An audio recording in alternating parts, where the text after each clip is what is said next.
back to my channel. Welcome back to the tutorials. Today I'll be showing you something great. I'll be showing you Binance alternative in Nigeria.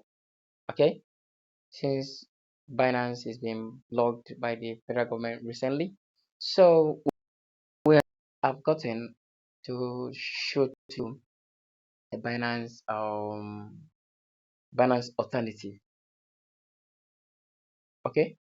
So all you just need to do is to subscribe to this very channel if this is your first time coming across to it. If this is your first time coming across to it, and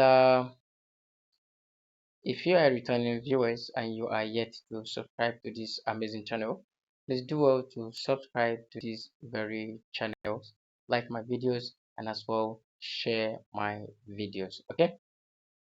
So going into it deeply, as you can see, let's play go to the TTP. Let me show you something you need to know. Some of us have seen this and some are yet to also say this. Okay.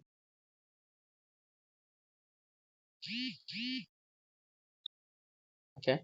So you can see this is Binance peer-to-peer platform and it's been automatically wiped out. Okay. And it's been automatically wiped out. So today we'll be looking at this Binance we'll be looking at Binance alternative. Okay, so the first Binance alternative I need